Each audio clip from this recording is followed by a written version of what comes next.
Bismillahirrahmanirrahim. Assalamualaikum warahmatullahi wabarakatuh. Alhamdulillahi nahmaduhu wa nasta'inuhu wa nastaghfiruh wa na'udzu billahi min shururi anfusina wa min sayyiati a'malina man yahdihillahu fala mudilla lahu wa man yudlil fala hadiya lahu. Asyhadu an la ilaha illallah wa la syarika lahu. Asyhadu anna Muhammadan 'abduhu wa rasuluhu sallallahu alaihi wa ala alihi wa ashabihi ومن تبعهم بإحسان إلى يوم الدين وسلم تسليما كثيرا أما بعد. Hadirin jamaah salat yang berbahagia, rahimani Allah iyyakum. Alhamdulillah, kita panjatkan puji dan syukur kita kepada Allah Jalla wa Ala atas kesaannya dan keagungannya, juga atas limpahan nikmat yang tak terhingga, khususnya iman dan kemudahan-kemudahan darinya dalam melaksanakan ketaatan kepadanya. Semoga Allah Jalla wa'ala berikan kita istiqomah di atasnya sampai kita berjumpa dengannya dalam keadaan dia ridha kepada kita sekalian. Salat dan salam tak lupa juga untuk kita sampaikan kepada teladan kita dan pemimpin kita, Nabi kita Muhammad sallallahu alaihi wasallam, keluarganya, para sahabatnya, dan siapapun yang mengikuti jalan beliau sampai akhir zaman. Di majlis yang lalu kita sudah mendapatkan faedah bahwa kita mendapatkan tugas khusus dari Allah Jalla wa'ala dalam hidup ini untuk bertakwa. Dengan takwa itu, maka kita akan diselamatkan dari azab. Dan dengan takwa juga disediakan surga. Dan dengan takwa akan diterima amal-amal kita. Dan dengan takwa akan mendapatkan keberkahan dalam hidup. Dan dengan takwa akan dihapuskan dan diampuni kesalahan dan dosa. Juga dengan takwa akan dijadikan besar pahala amal walaupun kecil. Sehingga Allah berfirman di surat Al-Baqarah, "Wa tazawwadu fa inna khairaz zadi taqwa." Persiapkan bekal kalian untuk berjumpa dengan Allah, dan sebaik-baik bekal adalah takwa. Dan Ramadan, bulan yang disediakan bagi hamba-hambanya, adalah bulan agar hambanya mau menghadirkan takwa. Yang firmankan, la'allakum tattaqun, agar kalian semua bertakwa. Dan di antara sifat takwa adalah selalu mengevaluasi keadaan takwa yang telah lalu memperbaharui takwanya.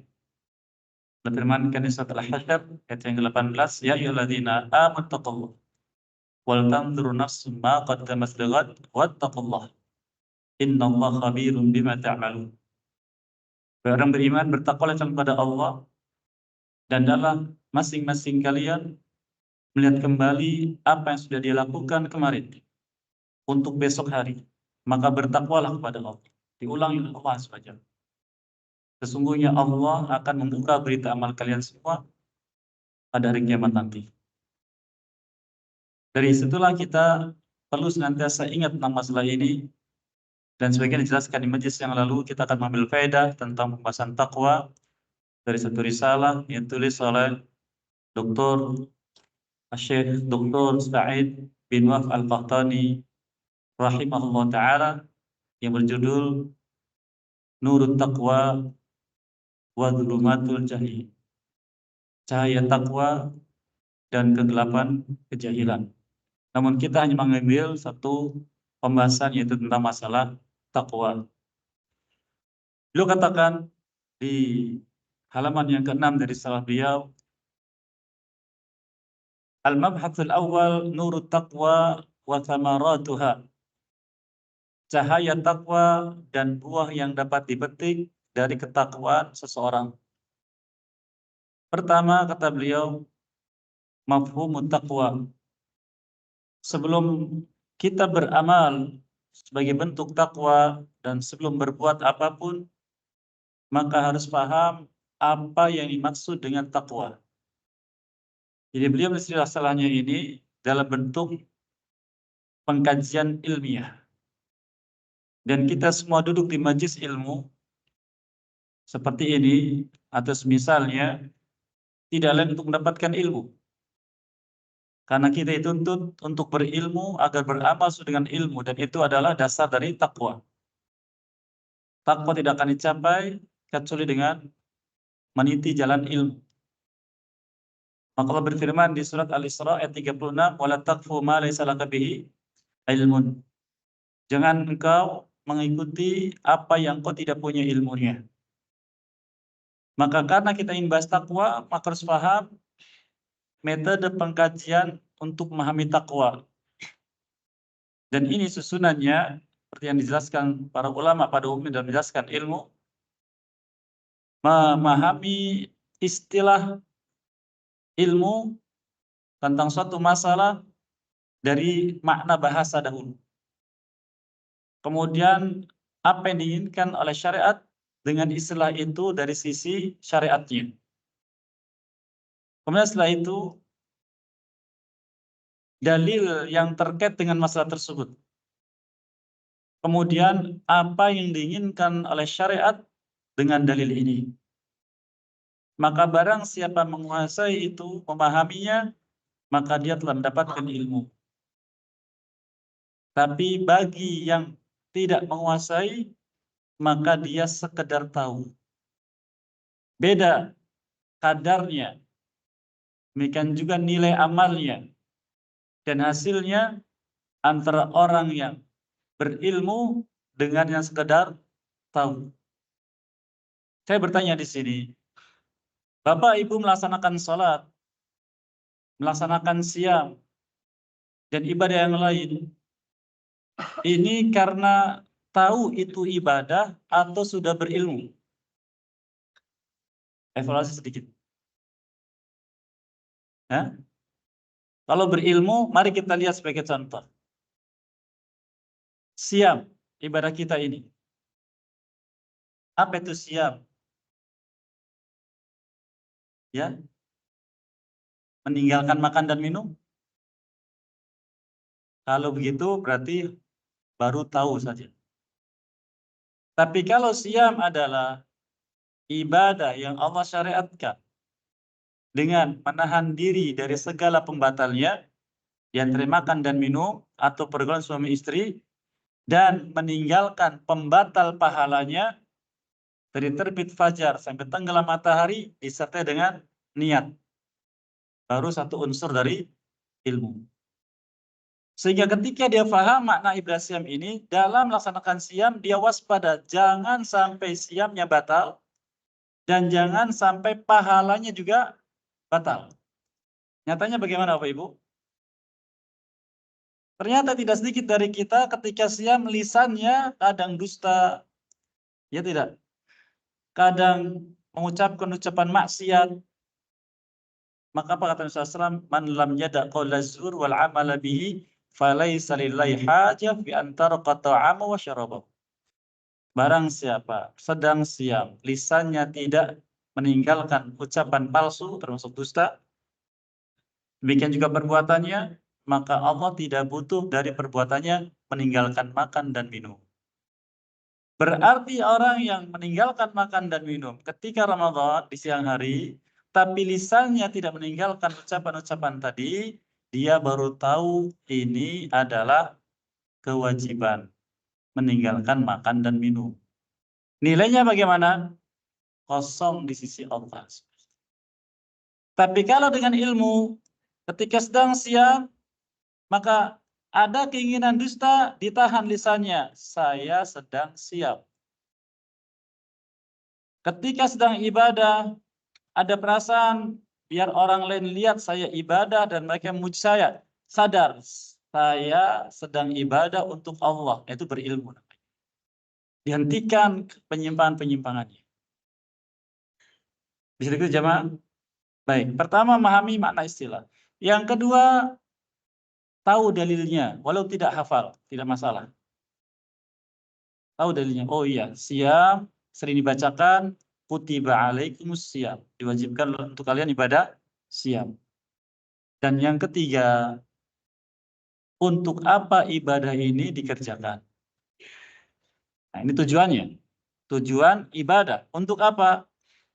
Untuk mendapatkan ridha Allah dan agar tidak mendapatkan azab Allah. Nah ini. Berarti sudah berilmu, dan ketika beramal, dia beramal dengan ilmu. Itulah yang Allah inginkan. Tidak lagi katanya begini, katanya begitu. Tidak, saya sudah tahu. Nah, duduknya kita di majelis ilmu ini untuk dapat ilmu. Setelah dapat ilmu, apakah hanya untuk beramal dengan ilmu? Tidak. Ada tujuannya. Maka setiap kali duduk di majelis ilmu, pastikan saya di sana ketika keluar dari majelis itu harus bisa mendapatkan hasil dari ilmu. Apa hasilnya? 4 perkara. Kalau 4 ini didapat, berarti sudah tertanam bagian dari takwa. Yang pertama, agar saya bertambah pengetahuan tentang syariat atau ilmu ini. Yang kedua, agar saya bisa bertambah iman. Yang ketiga, agar saya bisa bertambah semangat dalam amal soleh. Dan yang keempat, agar bisa semakin takut kepada Allah. Kalau sudah sampai yang keempat ini, maka masuk dalam pujian Allah. Allah firmankan di surat Fatir, innama yakhshallaha min ibadihi al-ulama. Sesungguhnya tidak ada yang takut dari para hambanya, yaitu Allah, hamba Allah, kecuali para ulama. Di sini Allah menegaskan bahwa yang takut kepadanya hanyalah para ulama. Berarti orang yang sampai pada derajat ilmu yang tinggi, ketika dia semakin tahu syariat, semakin beramal dengan syariat, semakin takut kepada Allah. Nah, ini gambaran. Kita kembali. Jadi beliau di sini menjelaskan pada kita metode memahami ilmu. Maka pertama, apa yang maksud dengan takwa? Takwa berasal dari bahasa Arab waqayaki takwa. Maknanya al-hadar. Al-hadar yaitu waspada. Jadi takwa itu aslinya, makna asalnya waspada. Waspada dari apa? Waspada dari sesuatu yang buruk dan berdampak keburukan. Jadi kalau seseorang naik kendaraan, lalu ada jalan berlubang, dia hindari, berarti itu dia sedang bertakwa, tapi secara bahasa. Artinya dia waspada dan menghindari lubang. Yuqalu ittaqaitu syai', dikatakan aku waspada dari sesuatu. Nah, itu contohnya. Kemudian apakah makna takwa secara istilah? Asal kata takwa kata beliau, an yaj'alal 'abdu bainahu wa baina ma yakhafuhu wa yuhadziruhu wiqayatan tuqihi minhu. Seorang hamba mengambil sesuatu untuk membatasi antara dirinya dengan yang dikhawatirkan agar tidak mengenai dirinya. Contoh, seorang tentara ketika berperang memakai rompi anti peluru. Berarti rompi itu namanya alat takwa, yaitu untuk menjaga agar dirinya tidak terkena peluru. Kalau zaman dulu, ketika perang dengan pedang dan anak panah, maka seorang tentara memakai apa namanya itu? Perisai atau tameng. Maka ini berarti dia sedang bertakwa agar terhindar dari keburukan. Kemudian sebagian ulama mengatakan, dan ini ucapan sahabat yang terkenal, yaitu Talq bin Hubaib rahimahullah ta'ala, at-taqwa an ta'mala bi ta'atillah ala nurin minallah tarju thawaballah. Wan tatruka ma'siyatallah ala nurin minallah takhafu iqaballah. Takwa itu, kata beliau, engkau beramal dengan ketaatan kepada Allah. Satu. Ala nurin minallah, karena petunjuk dari Allah. Ilmu. Dua. Tarju thawaballah, karena engkau berharap pahala dari Allah. Berapa unsur itu, Bapak Ibu? 3. Ketika beramal, melaksanakan ibadah karena ilmu dan bertujuan untuk mendapatkan pahala dari Allah. Itu takwa. Demikian juga wa anta truka maksiat Allah. Engkau meninggalkan maksiat kepada Allah. Satu. Ala nurin Allah, karena petunjuk dari Allah, karena ilmu. Takhafu iqaballah, karena takut terhadap azab Allah. Nah, begitu. 3 sama. Menjauhi maksiat karena ilmu dan agar terhindar dari azab Allah. Jadi takwa itu 3 unsur. Beramal, baik wujudnya melaksanakan perintah atau menjauhi larangan. Karena ilmu dan berharap sesuatu dari Allah. Itu takwa. Di takwa itu bukan sekedar meninggalkan larangan, melaksanakan perintah, bukan. Itu bagian dari takwa. Sepertiganya. Di takwa itu, di hati apa dasar yang mendorong seorang beramal, yang kedua apa yang dia perbuat, dan yang ketiga mengapa berbuat begitu. Tujuannya. Itu takwa. Sehingga tidak sempurna orang yang mengatakan takwa itu melaksanakan perintah, menjauhi larangan. Harus ada alasannya. Alasannya. Itu dasar yang mendorong dia beramal. Melaksanakan perintah dan yang mendorong dia menjauhi larangan. Lalu yang ketiga, apa yang dia inginkan dengan perbuatan itu. Itulah takwa. Oleh karenanya, orang yang beramal karena alasan ini, maka dia tidak akan beramal kecuali sudah tahu ilmunya. Dan tidak akan beramal sampai tujuannya benar. Contoh, ketika seorang dari kita ingin sholat, kalau seorang masuk ke dalam sholat itu dengan apa, Bapak Ibu? Masuk sholat dengan apa? Hah? Takbiratul ihram, ya kan? Takbiratul ihram. Kalau dia ingin angkat tangannya, mau mengatakan Allah, di hatinya muncul, fulan lihat saya sholat, mudah-mudahan dia senang. Karena dia tahu saya melaksanakan sholat. Berarti sholatnya benar atau tidak? Ya, tidak benar. Mengapa tidak benar? Ada riya. Maka jangan masuk ke dalam sholat. Berhenti dulu. Hilangkan riyanya, baru kemudian masuk ke dalam sholat. Kenapa begitu? Ilmunya mendorong itu.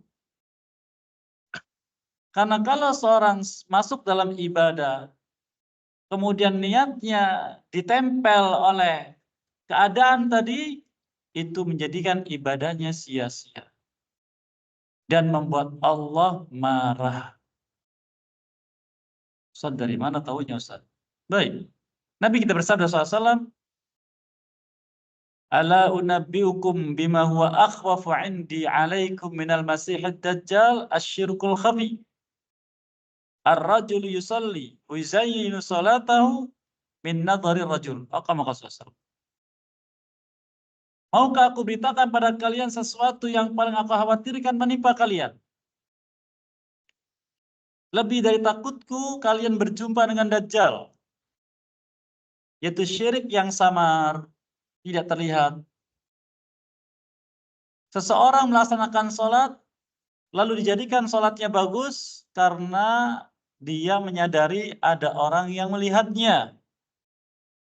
Nah, dia katakan dia terkena syirkun khafi atau riya.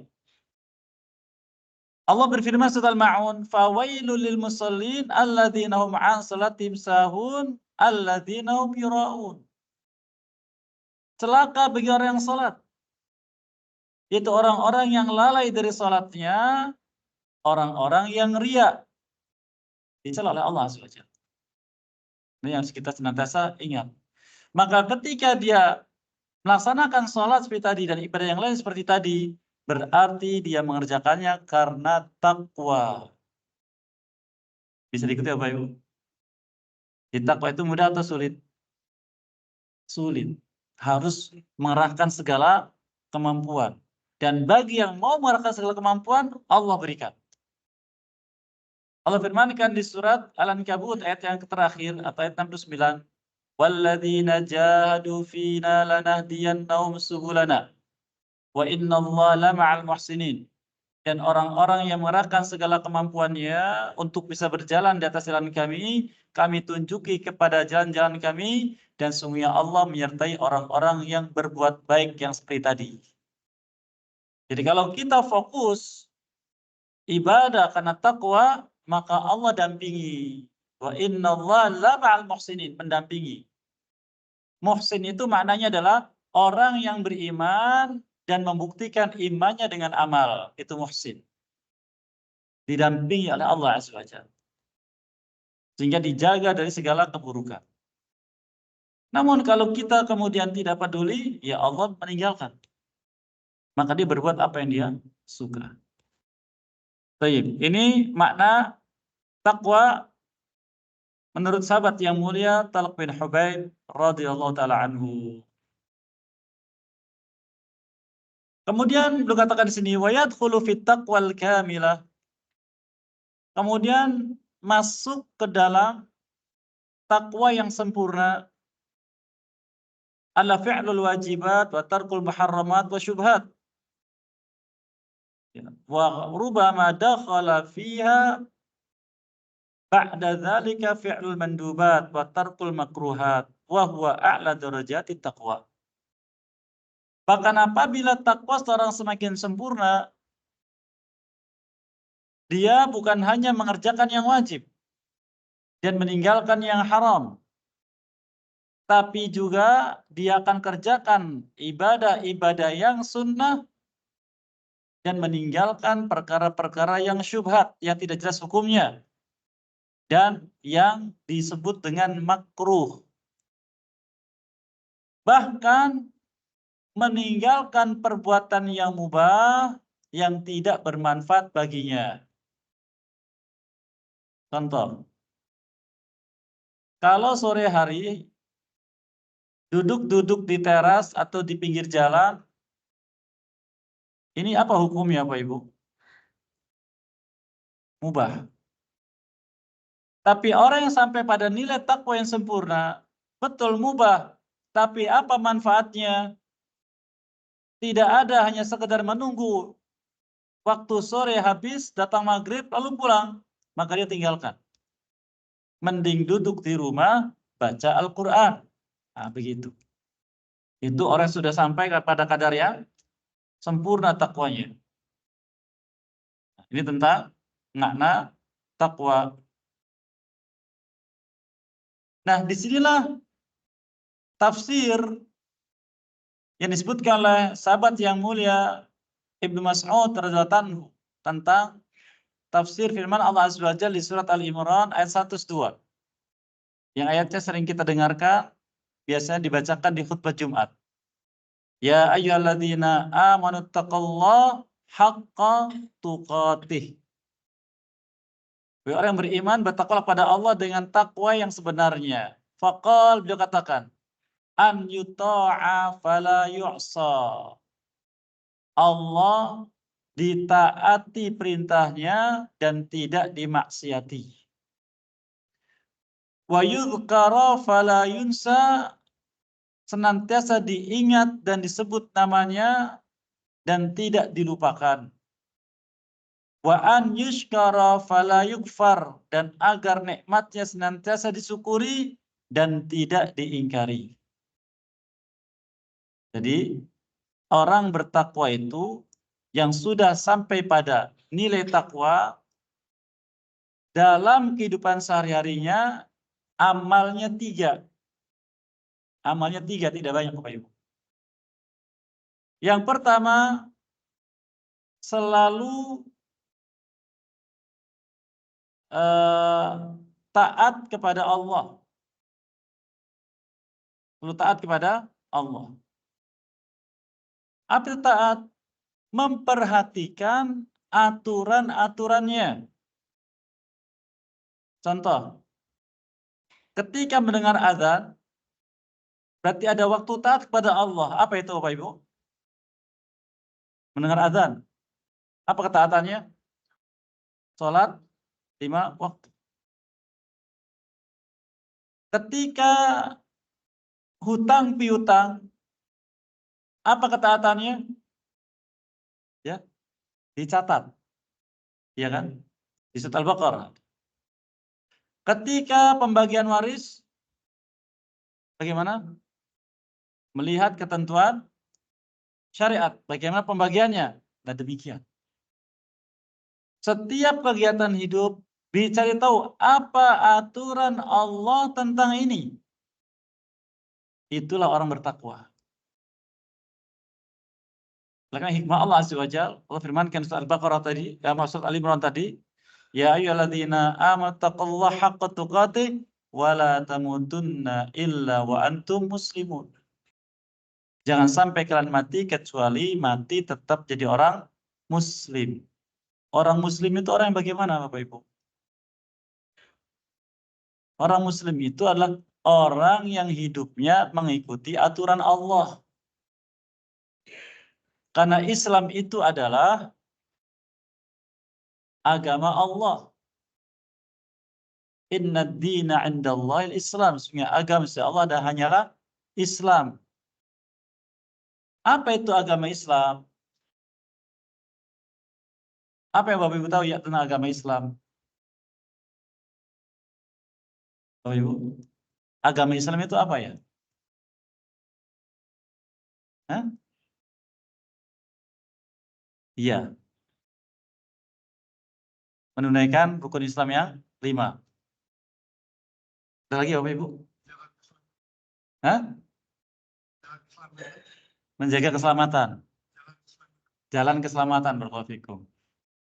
Islam itu adalah aturan dari Allah dalam menjalani kehidupan di dunia yang menghantarkannya kepada kebahagiaan di dunia dan di akhirat. Aturan hidup dari Allah. Maka Nabi SAW memaparkan ketika bangun tidur apa aturannya? Ketika buang hajat apa aturannya? Ketika makan apa aturannya? Semuanya diatur. Itulah Islam. Sampai orang Yahudi kesal dengan yang demikian. Dia mengatakan kepada sahabat yang mulia Salman Al-Farisi radhiyallahu anhu, Nabiyukum 'allamakum kulla syai' hatta al-khira'ah. Ini bahasa olok-olok. Nabi kalian ini segala sesuatu dalam hidup diajarkan. Sampai urusan buang hajat diajari. Ini pujian atau olok-olok ya? Olok-olok menyebut masalah buang hajat diajari. Tapi orang berilmu ketika mendapati ada orang bersikap bagaimanapun tidak dengan emosi. Tapi justru itu sarana untuk menjelaskan kebenaran. Apa jawab beliau radhiyallahu anhu? Ajal, tentu. Allamana nabiyyuna kulla syai'in hatta al-khira'ah. Nabi kita Nabi Muhammad SAW mengajari kita segala sesuatu walaupun urusan buang hajat. Faqal, beliau bersabda, la tastaqbirul qiblata wa la tastadbiruha bighaitin aw baulin. Jangan kalian menghadap kiblat atau membelakanginya saat buang air besar atau buang air kecil. Ini aturan bukan ya? Nah, aturan buang hajat, jangan menghadap kiblat atau membelakanginya. Nah, itulah Islam. Maka katakan wala tamutunna illa wa antum muslimun, jangan sampai kalian mati kecuali tetap menjadi orang muslim. Orang muslim itu yang mengikuti aturan Nabi SAW, itulah wujud dari takwa. Wujud dari takwa. Sehingga selama hidupnya seperti itu, walaupun matinya tidak dalam keadaan sholat, tidak dalam keadaan ibadah, dia tetap dalam keadaan husnul khatimah. Mati dalam kematian yang baik. Tapi kalau dalam ibadah, ini keutamaan dari Allah SWT. Ada gambaran jemaah? Maka Fir'aun ketika diseru untuk masuk Islam oleh Nabi Musa SAW, dia tidak mau. Dia tidak mau. Allah sebutkan itu di surat Yunus alaihissalam. Kita ambil pelajaran di surat Yunus. Allah sebutkan sebelumnya, Nabi Musa SAW menyampaikan kepada kaumnya. Ayat 84. Waqala Musa ya qaumi in kuntum amantum billahi fa'alaihi tawakkalu in kuntum muslimin. Nabi Musa SAW mengatakan, wahai kaumku, jika betul kalian beriman pada Allah, maka kalian wajib tawakal kepada Allah. Jika kalian menjadi orang muslim. Nah, jadi Nabi Musa SAW mengajarkan Islam kepada Bani Israel. Jika kalian muslim, termasuk Fir'aun diajak demikian. Tapi Fir'aun menolak. Bahkan dia subhanallah bukan hanya menolak. Dia menyampaikan pada kaumnya, jangan halangi aku ingin membunuh Nabi Musa alaihissalam ini. Padahal anak angkatnya. Allah firmankan surat Ghafir ayat 26, wa qala fir'aunu dzaruni aqtul Musa wal yad'u rabbah inni akhafu ayyubaddila dinakum aw ayyudhira fil ardil fasad. Fir'aun berkata, biarkan aku ingin membunuh Musa alaihissalam dan agar dia minta pada Tuhannya untuk melindunginya, karena aku takut dia akan mengubah agama kalian atau menampakkan kerusakan di muka bumi. Lihat Fir'aun. Tapi ketika dia diadab oleh Allah dengan tenggelamkan di Laut Merah, dia mengatakan, Allah abadikan ucapannya di surat Yunus ayat 90, hatta idza adrakal gharq qala amantu annahu la ilaha illa alladhi amanat bihi banu Israil wa ana minal muslimin. Sehingga ketika Fir'aun mendapati dirinya tenggelam, dia mengatakan, sekarang aku beriman bahwa memang tidak ada sembahan yang berhak diibadahi kecuali sembahan yang diimani Bani Israel, dan sekarang aku menjadi orang muslim. Fir'aun ingin diakui oleh Allah menjadi orang muslim. Ada gambaran jemaah? Wala tamutunna illa wa antum muslimun. Jangan sampai kalian mati kecuali menjadi orang muslim. Yaitu yang menerapkan nilai takwa tadi. Aturan-aturan Allah Subhanahu wa ta'ala. Baik, kita kembali. Yang pertama, Allah tidak dimaksiati, kata Ibnu Mas'ud radhiyallahu anhu. Ditaati aturannya, tidak dimaksiati. Sehingga kita senantiasa ingat, kalau saya ingin diakui oleh Allah menjadi orang bertakwa, maka saya harus tahu apa aturan Allah yang dijelaskan Nabi SAW dalam kegiatan saya ini. Bapak Ibu keluar rumah, pernah tidak terbesit di benak kita, apa aturan Islam kita keluar rumah? Ingat tidak? Banyak kan lupa ya tidak? Apa aturannya? Baca zikir. Bismillahirrahmanirrahim. Wala haula wala quwata illa billah. Naik kendaraan, masuk masjid, keluar masjid, masuk WC, keluar WC. Pernah hadir di benak kita, apa aturannya yang harus saya jalani? Pernah tidak? Kita hanya beranggapan, kalaupun ada juga sunnah saja, tidak dikerjakan juga tidak berdosa, begitu kan? Nah, itulah kadar takwa kita masih rendah. Bahkan sebagian kita malah mendebat. Contoh, mohon maaf. Rokok itu di masyarakat hukumnya apa? Jamaah. Makruh Pak ya? Yakin? Padahal di bungkusnya tertulis apa?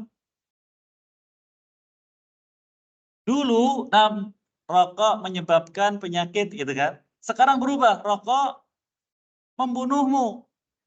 Padahal Allah katakan wala taqtulu anfusakum, jangan membunuh diri-diri kalian. Tertulis jelas. Oh, makruh saja, baik kita ikuti makruh. Kalau makruh tadi orang bertakwa itu ini makruh kan dalam dalil dilarang.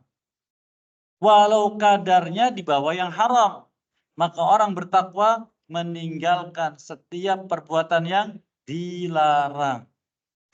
Kata khatib Jumat bagaimana? Bertakwalah kepada Allah dan melaksanakan perintah dan menjauhi larangan. Ternyata larangannya ada yang kita langgar. Mengatakan ini kan makruh. Itulah berarti kadar takwa kita. Kadarnya berarti tinggi atau rendah? Rendah. Masih menyepelekan larangan. Sehingga harus tahu aturannya. Kalau diperintahkan ya dikerjakan, kalau dilarang ya tinggalkan. Namun kitanya kurang peduli. Ini perintah bukan ya, ini larangan bukan ya, kurang peduli. Nah, menunjukkan kadar takwa kita. Dan Ramadan ini hendaknya kita tingkatkan takwa itu. Karena kata Ibnu Mas'ud takwa itu adalah engkau taat kepada Allah dan tidak bermaksiat kepadanya. Taat itu melaksanakan perintah, menjauhi larangan, itu taat. Dan tidak dibedakan apakah perintahnya wajib atau sunnah. Tidak dibedakan larangannya apakah haram atau makruh. Tidak. Kalau ini perintah dikerjakan. Kalau ini larangan ditinggalkan. Itulah taat namanya. Dan tidak dimaksiati. Ini satu poin dari takwa. Yang kedua, kata beliau, wa yudhkara fala yunsa. Allah senantiasa diingat dan tidak dilupakan. Ingat. Dalam hati selalu ingat, saya punya pencipta, dialah Allah yang senantiasa memantau, memperhatikan amalan saya dan mencatatnya. Nah, itu ingat. Pernah belum ingat seperti itu Bapak Ibu? Kadang. Itulah nilai takwa kita. Maka senantiasa ingat pada Allah dan menyebut namanya. Oleh karenanya, orang bertakwa itu selalu ingat pada Allah, lalu menghadirkan ingatnya itu khusus dalam 3 keadaan. Dalam 3 keadaan.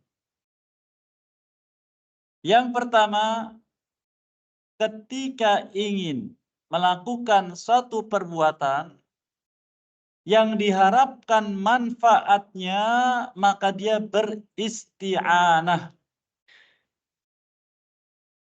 Yang kita berikrar dalam salat kita, iyyaka na'budu wa iyyaka nasta'in. Beristi'anah, itu mohon pertolongan pada Allah. Coba kita lihat yang diajarkan Nabi kita SAW. Keluar rumah apa tadi doanya? Bismillah dulu Pak ya. Bu. Masuk masjid, Bismillah juga. Mau makan, Bismillah juga. Mau tidur, Bismillah juga. Masuk WC, Bismillah juga. Naik kendaraan, Bismillah juga. Bismillah semuanya awalnya. Kata ulama, ucapan Bismillah di awal pekerjaan itu namanya isti'anah. Yaitu mohon pertolongan kepada Allah agar perbuatan yang saya lakukan ini diberikan kemudahan, kebaikan, dan manfaat. Jika lupa, Allah tinggalkan. Yang kedua, saat kita menghadapi perkara yang dikhawatirkan keburukannya. Khawatir ada keburukan. Apa yang kita lakukan? maka beristi'adzah. Apa isti'adzah? Berlindung kepada Allah. Kita jalan kemana, khawatir keburukan, langsung a'udzubillahi minasyaitonirrajim. Atau a'udzubikalimatil hitamati min syarri ma khalaq. Kalau ini tinggalkan, ternyata terjerumus dalam penyimpangan. Contoh, bukan rahasia bagi kita sekalian. Kalau kita lewat mungkin Indramayu, ada daerah angker tidak? Ada nggak, Pak? Kalau kita lewat situ bacanya apa ya? Kadang pakai isyarat apa itu? Klakson atau lampu atau batuk gitu kan, apalagi lewat jembatan. Kenapa berbuat begitu? Agar tidak diganggu. Nah, itulah ketika tidak ingat pada Allah, terperosok dalam kesyirikan. Walaupun kadarnya kata sebagian ulama kecil. Tapi kalau ingat bagaimana? Langsung a'udzu bikalimatil tammati min syarri ma khalaq atau a'udzu billahi minasyaitonir rajim. Isti'adzah pada Allah. Yang kedua. Yang ketiga, saat berbuat salah atau dosa, langsung istighfar. Mohon ampun kepada Allah. Astagfirullah. Lupa, astagfirullahaladzim. Salah, astagfirullahaladzim. Itu selalu ingat kepada Allah. Selebihnya, maka kalau sudah terikat ingat dengan Allah, maka dia akan selalu, oh ya Allah, mantu perbuatan saya. Apa yang Allah inginkan sekarang? Oh, waktu pagi, zikir pagi. Waktu sore, zikir sore. Ketika jalan, contoh Bapak Ibu sekalian. Ketika jalan dari rumah ke masjid atau di rumah ke pasar, kita ingat tidak pada Allah? Ingat tidak Bapak Ibu? Lupa. Memang takwa kita rendah, harus jujur. Takwa kita rendah. Kalau kata para sahabat, di antara Ibnu Mas'ud radhiyallahu anhu dan juga Abdullah bin Amr bin Al-As radhiyallahu anhu dan yang lainnya, yang bahasa kita artinya demikian, seandainya aku berjalan di suatu jalan, lalu aku membaca subhanallah, walhamdulillah, wala ilaha illallah, Allah Akbar, lebih aku sukai daripada sambil jalan lalu berinfak dengan dinar. Satu dinar itu sama dengan 4,25 gram. Satu dinarnya. Maka satu dinar dibandingkan satu kali subhanallah walhamdulillah wala ilaha illallah Allah Akbar lebih disukai yang kedua daripada infak dengan dinar. Kalau satu dinar besar tadi sampai 4 juta lebih. Di mana sisi kebaikannya perbandingan itu Bapak Ibu sekalian? Kata sebagian ulama, kalau kita bersedekah, yang senang siapa? Fakir miskin, ya enggak? Kalau fakir miskin bersedekah senang dia. Tapi kalau zikir yang senang siapa? Allah Jalla wa'ala. Maka lebih disukai. Bukan berarti kalau gitu Ustaz nggak usah infak, bukan. Maksudnya perbandingan nilai amalnya. Zikir lebih utama dari amal lain. Karena yang senang siapa? Allah Azza wa Jalla. Allah kalau sudah senang, ridho. Maka takwa itu selalu mengingat Allah dan tidak melupakannya. Nah, mudah-mudahan ini menjadi motivasi kita kalau sedang jalan, sedang duduk, lisannya tidak diam dari subhanallah, alhamdulillah, wala ilaha illallah. Dan sedemikian. Yang ketiga, wa an yushkara wala yukfar. Dan agar nikmatnya selalu disyukuri dan tidak dilupakan. Bapak Ibu merasakan tidak nikmat Allah? Merasakan. Ingat tidak? Lupa. Kita akan merasakan nikmat Allah itu dalam dua keadaan. Yang pertama, ketika nikmat itu dicabut. Baru sadar nikmatnya. Nikmat tersebut. Kapan? Nikmat sehat ketika kita sakit. Makanya pengen sembuh. Nikmat lapang ketika sempit, nikmat senang ketika sedih. Maka jangan bersyukur ketika nikmat kita dicabut. Ingin bersyukur, jangan. Sekarang ketika merasakan nikmat, alhamdulillah. Yang kedua, ketika melihat orang lain tidak mendapatkan nikmat itu. Tapi ini pun kadang kita lupa. Mohon maaf nih, contoh. Kalau kita melihat ada orang buta, keluar masjid, dia cari sendal. Kita bersyukur tidak? Lupa. Alhamdulillah Allah beri mata saya sempurna.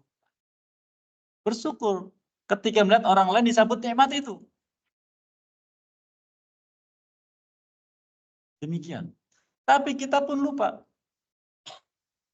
Ketika melihat ada orang lain naik sepeda motor, hujan, menepi. Kita alhamdulillah bawa jas hujan. Alhamdulillah saya bawa jas hujan. Bukan untung bawa jas hujan.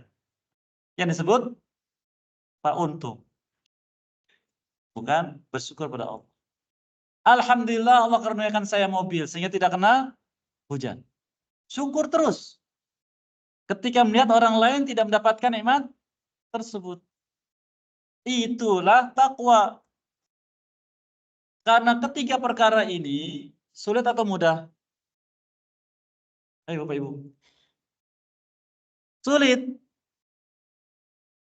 Sebenarnya mudah. Kalau sadar. Oleh karena syariat itu akan mudah diamalkan kalau kita sudah meniti tangga-tangga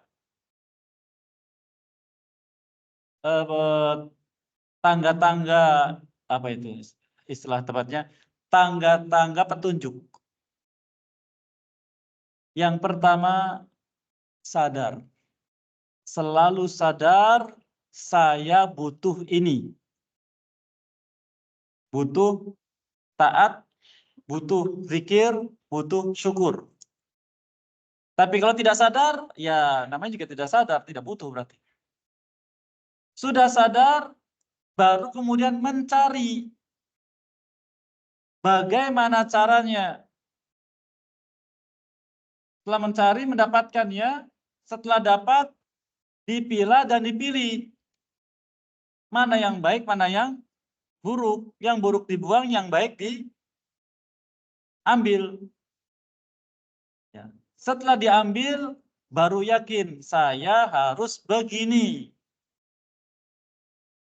Jadi karena kitanya kesadarannya belum hadir, maka tahapan tadi tidak dilalui. Oleh karenanya, Nabi kita SAW menyuruh kita untuk bisa melaksanakan tiga perkara tadi, minta tolong kepada Allah.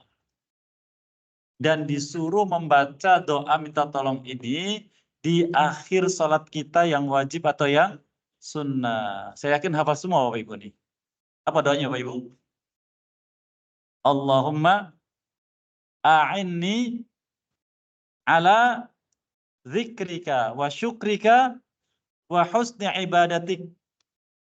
Ya Allah, beri aku pertolongan untuk bisa selalu berzikir padamu, bersyukur atas nikmatmu, dan ibadah sebaik-baiknya. Nah, ternyata tiga ini itulah yang dikatakan oleh Ibnu Mas'ud radhiyallahu anhu amalan takwa.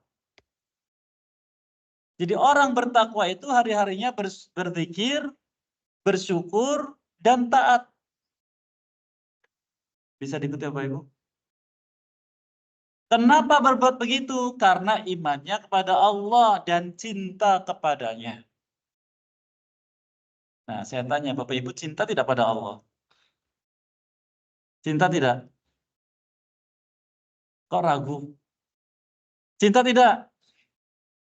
Kalau kepada istri atau suami? Wah, pasti Ustaz. Pada Allah, wajib lebih dari itu. Saya tanya berikutnya. Apakah sudah tahu apa yang dimaksud dengan cinta kepada Allah? Sudah tahu belum cinta pada Allah itu apa? Lalu sudahkah membuktikannya? Cinta kepada Allah itu adalah keterikatan jiwa hamba dengan Allah yang menuntutnya untuk selalu ingat kepadanya, menyebut namanya, bersyukur atas nikmatnya, dan siap untuk taat kepadanya dalam keadaan apapun, menjaga kemuliaannya, dan berkorban dengan apa yang dimiliki. Panjang, Zat. Cinta pada Allah itu keterikatan jiwa kita dengan Allah. Apa tuntutannya? Selalu ingat kepadanya, menyebut namanya, mensyukuri nikmatnya, siap untuk taat kepadanya dalam keadaan apapun, menjaga kemuliaannya, dan berkorban dengan apa yang dimiliki. Itulah berarti cinta. Sambil contoh. Kalau ada suatu kaum yang mengagungkan pohon keramat, pohon tua, ada nggak? Ada nggak Bapak Ibu? Ada ya?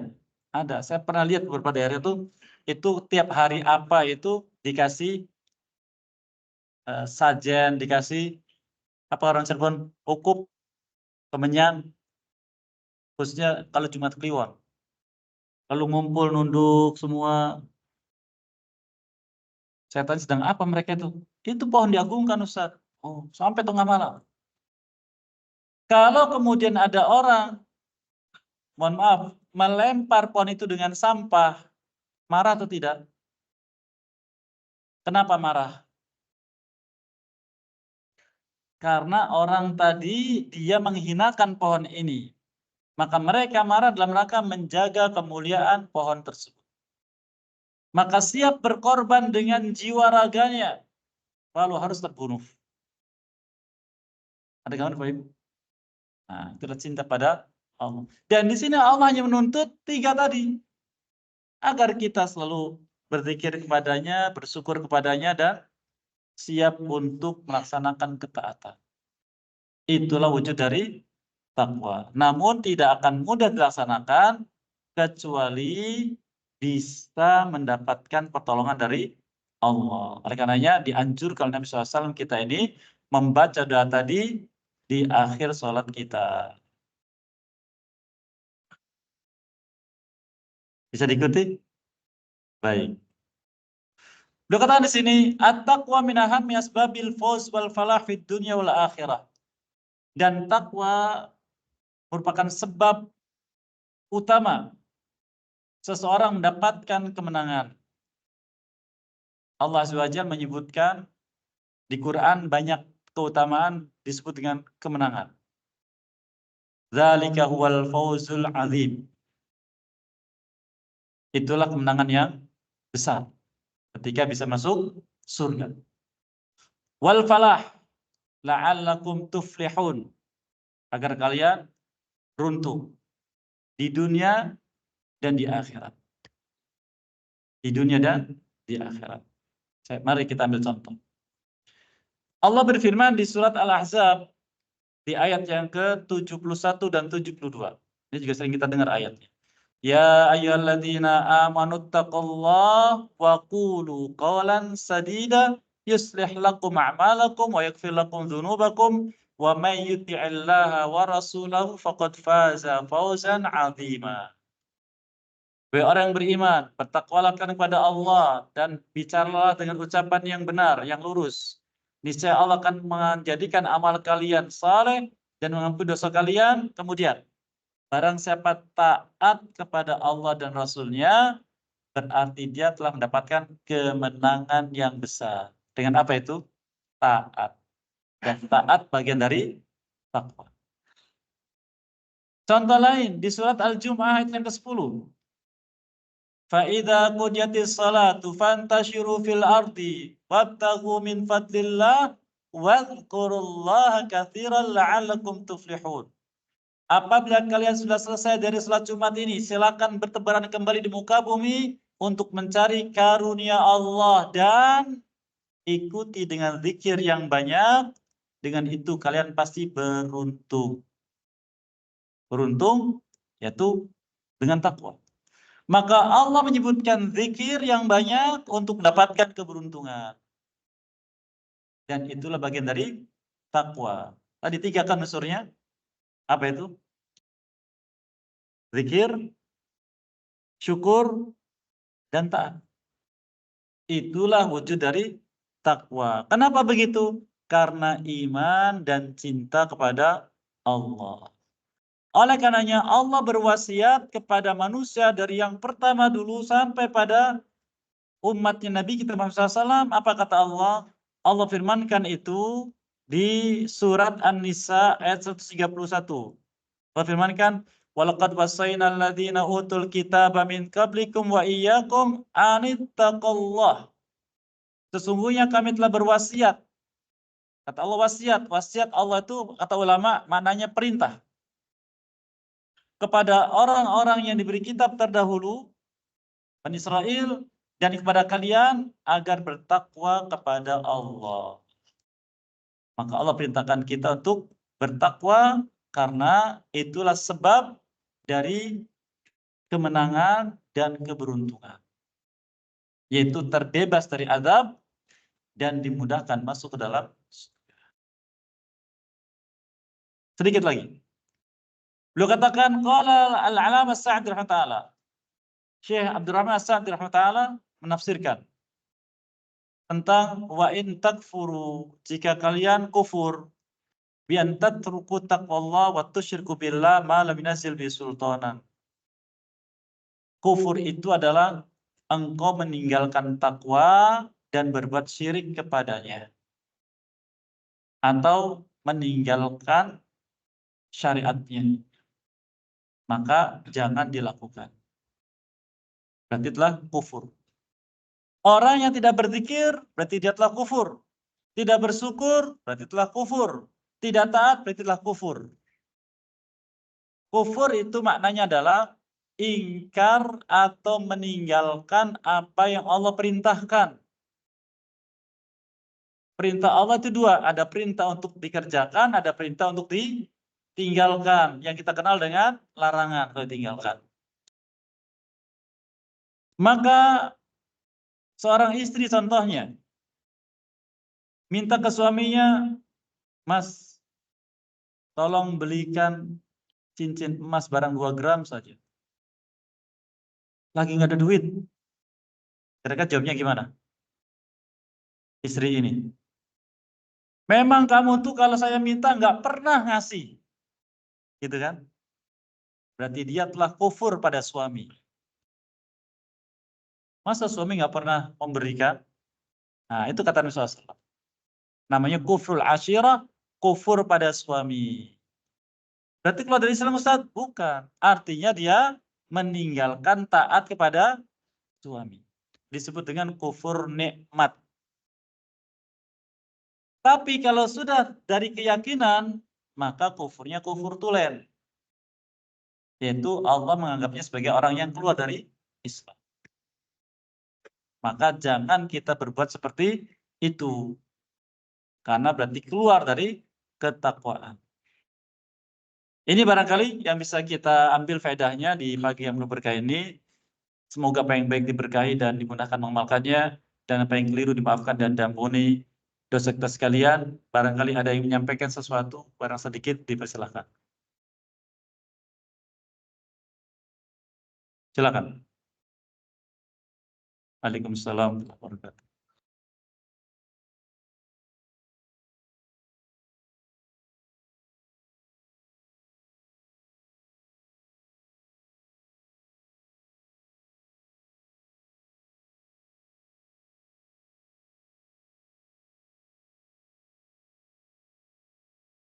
Baik, barakallahu. Lain asyrakta la yahbatanna amaluk wa la takunanna minal khasirin. Kata Allah di surat Az-Zumar, jika engkau berbuat syirik, hapuslah amalmu dan di akhirat menjadi orang merugi. Merugi itu di azab. Di sini sebutkan umum, la in asyrakta, umum, syirik, yaitu menjadikan adanya tandingan untuk Allah yang beribadah kepada Allah juga kepada dia. Itu syirik namanya. Tapi kalau meninggalkan Allah, beribadah kepada ini, itu namanya kufur. Bukan syirik. Syirik itu menduakan Allah. Maka ulama menjelaskan, tergantung keadaan syiriknya. Apabila meyakini bahwa makhluk ini juga berhak diibadahi selain daripada Allah, maka syiriknya syirkun akbar, syirik besar. Maka syirik besar menghapuskan amal yang sudah dilakukan dari awal sampai terakhir. Dan amal yang setelahnya sampai mati, bila belum bertobat sebelum matinya. Jadi gitu. Yakin ada makhluk yang berhak diibadahi, maka sepanjang hidup amalnya hapus. Walau setelah perbuatan keyakinan tadi masih beramal soleh banyak, tidak dianggap oleh Allah SWT. Hapus. Di akhirat diazab. Kalau syirik. Karena Allah marah. Surat An-Nisa sampai 2 kali. Innallaha la yaghfiru ayyushraka bih. Allah tidak mengampuni dosa syirik. Ini kalau syirik besar. Tapi kalau syirik kecil, yang disebut dengan riya, sholat pengen dipuji orang, maka yang hapus hanya ibadah yang ada syiriknya tadi. Itu yang hapus. Tapi tetap menghapuskan amal. Tapi ada yang sebagian, ada yang seluruhnya. Contoh, termasuk perbuatan syirik kata ulama adalah meyakini ada manusia mampu menurunkan dan menghentikan hujan. Keyakinan. Ada selain Allah bisa mengatur hujan, menurunkan dan menghentikan.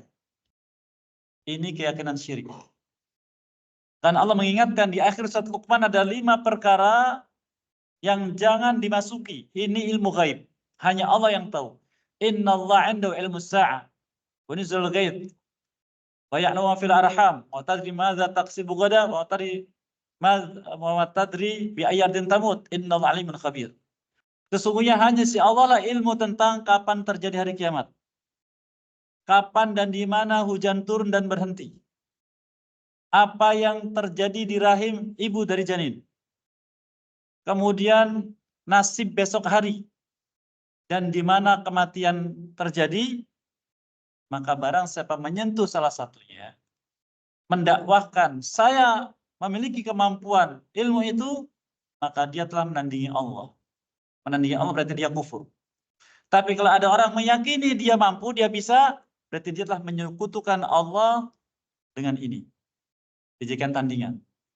Maka selama dia yakin orang ini punya kemampuan selain daripada Allah, maka saat itulah amal yang pernah dikerjakan dan yang akan dikerjakan sampai matinya tidak dianggap oleh Allah hapus. Sampai bertobat. Ada gambaran? Makanya penting kita tahu hakikat syirik dan kapan terjadi kesyirikan yang besar. Maka wasiat ulama, hendaklah kita duduk seorang diri di hadapan Allah, lalu ungkapkan, ya Allah saya bertobat dari kesyirikan yang saya sadari atau tidak disadari. Nabi kita mengajarkan doa. Dalam hadis Imam Ahmad rahimahullah, Allahumma inni a'udzubika an usyrika bika wa ana a'lamu wastaghfiruka lima la a'lam. Ya Allah, aku berlindung kepadamu dari syirik yang aku tahu itu syirik, dan mohon ampun kepadamu dari aku tidak tahu kalau itu adalah syirik. Demikian Allah. Silakan.